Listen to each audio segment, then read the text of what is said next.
Hello, everyone. Welcome to week 6 of Marketing Fundamentals. So, first of all, let's see the learning objectives of the session. At the end of the session, you should be able to differentiate between products and brands, then building and managing successful brands. Also, you'll be able to construct integrated marketing communication and media planning. So, when we move on to the next slide, this gives you an idea about the marketing mix, which you already know. Marketing mix is a set of controllable elements a company uses to influence and meet the needs of its target customers, which includes 4 P's, that is product, price, place, and promotion. So if we can extend this to 7 P's if we include people, process, and physical evidence. So today we are going to focus on promotion strategies in the marketing mix.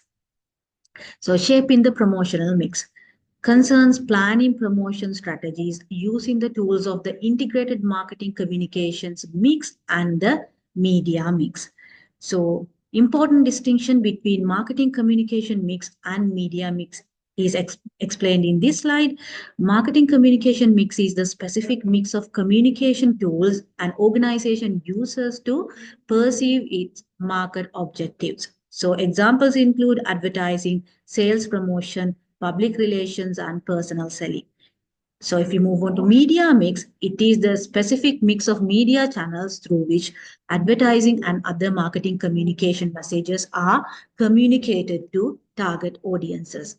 Examples include broadcast, print media, newspapers, magazines, outdoor media, internet, and in-store.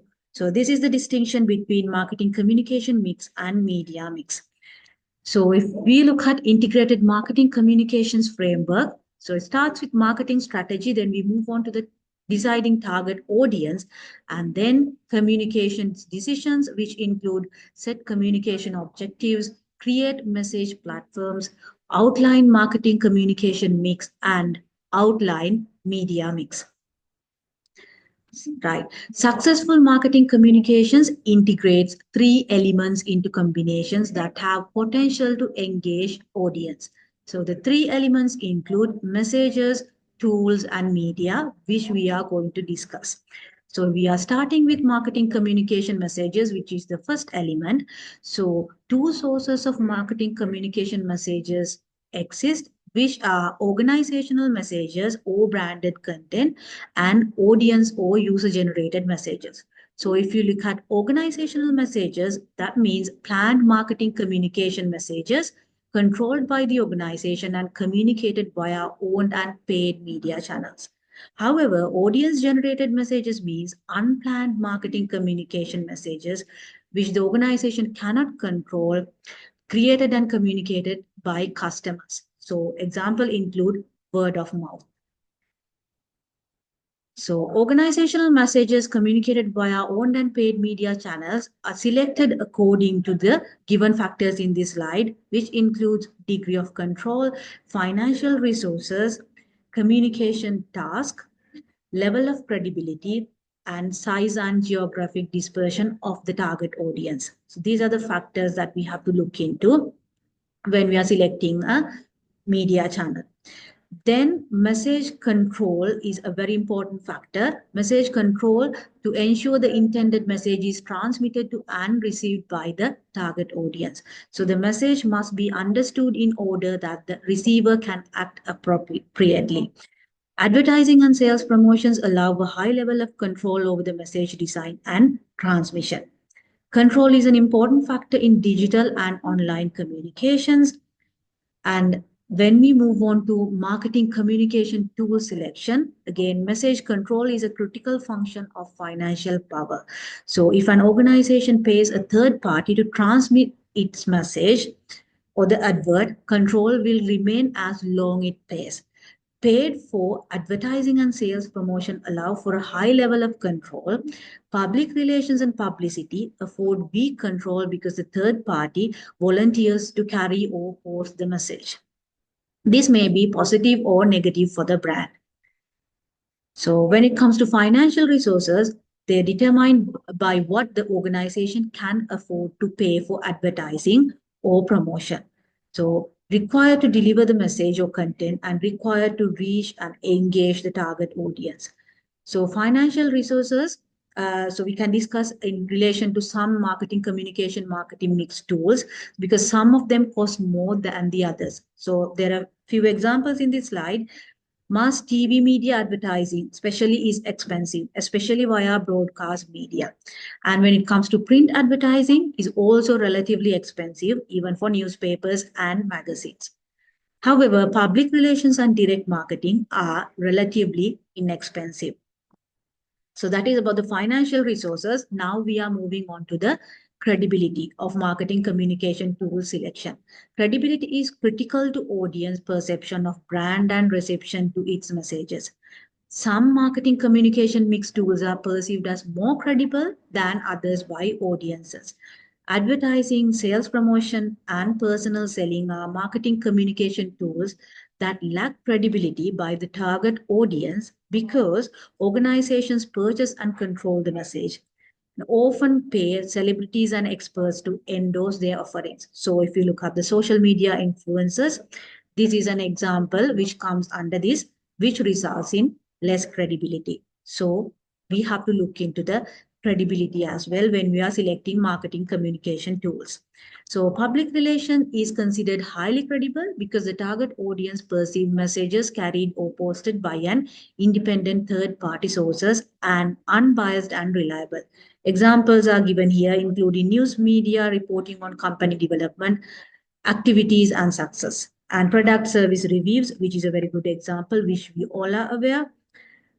Then the next element is audience location, which is another important factor. Size and geographic dispersion of the target audience has significant influence on choice of marketing communication tools, which is explained in this slide.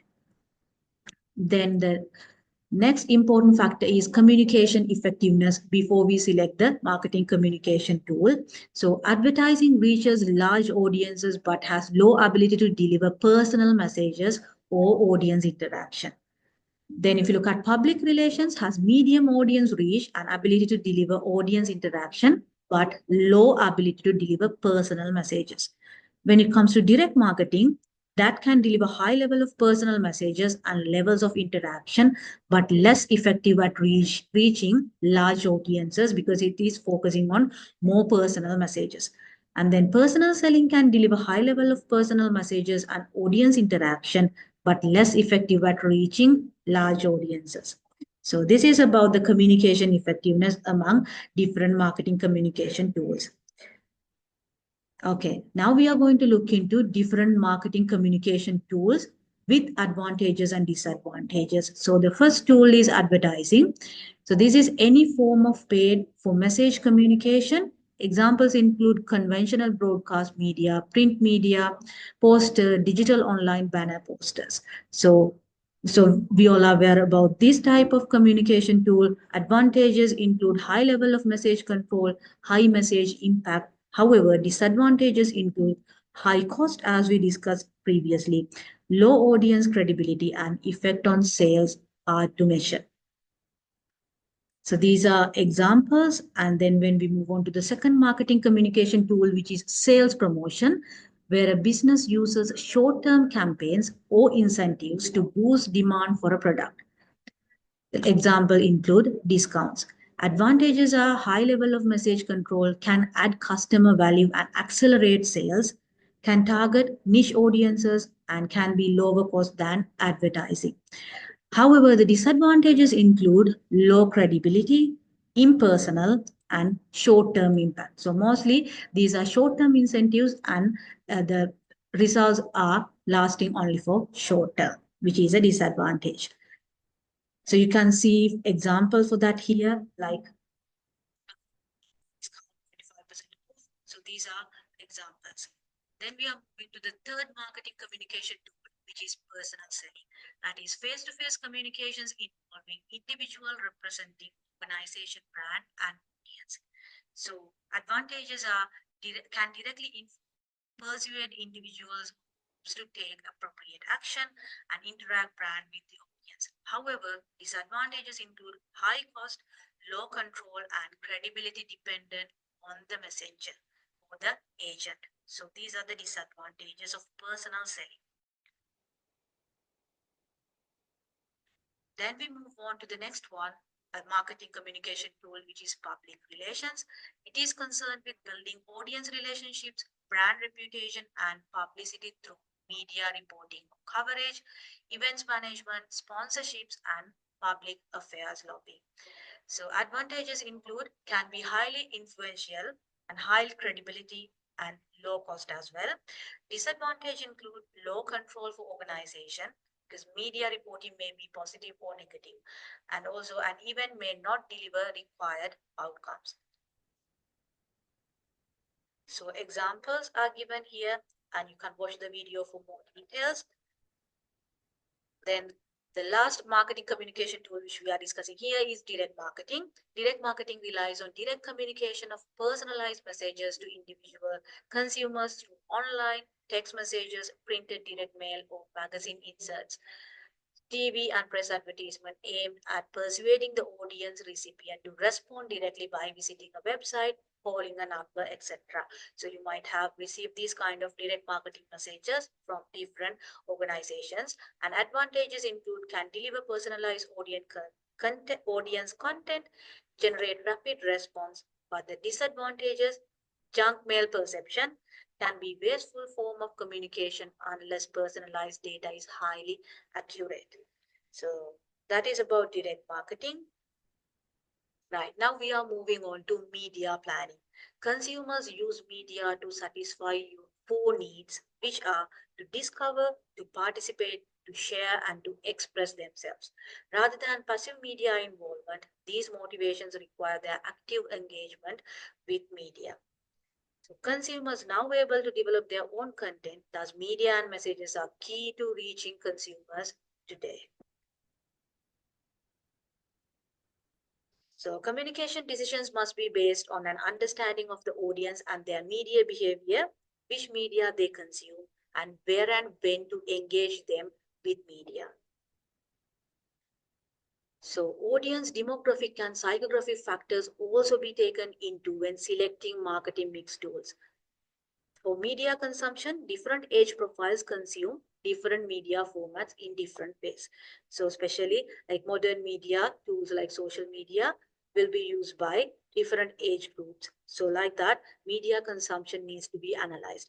Then trust perception, different groups have different trust perceptions of how, where, and when they are communicated with. Then which consumer generation is considered the most difficult to reach and engage with. So you don't consume conventional broadcast or print media. You choose stream what and when you want to watch. You block or ignore that which you don't. If you are a media planner, how you do plan to reach and engage? So this is a question for you to think of and answer. The aim of media plan is to devise the optimum route for the delivery of the message to the target audience. So choice of which media channel to use to communicate the message, then scheduling number of occasions, timing and duration that audiences will be exposed to the message. So that is scheduling. And then media planning options, conventional offline channels. So the conventional offline channels include broadcast media, print media, billboards, posters, banners, then transit media, in-store media, and specialty advertising on items such as packaging, shopping bags, merchandising, etc. Others include catalogs, leaflets, etc. And then if you look at the media options, which are digital online, they include websites, social media, and online news sites or forums, digital advertising, including banner ads, then search engine marketing. They are examples of digital marketing. So digital versus conventional media, it is not a question of either or. It's mostly everyone is actively online. But being online does not automatically mean they will receive and be receptive to your message. Conventional advertising media remains the most effective and measurable means of reaching larger and niche audiences. So still there's need for conventional advertising media as well. Smart marketing communications utilizes and integrates both media environments. So this is the class activities that you are expected to do in the class. And this is the reference for today's session. And I hope this video was helpful for you understanding the week 6 session for marketing fundamentals. So thank you very much for watching.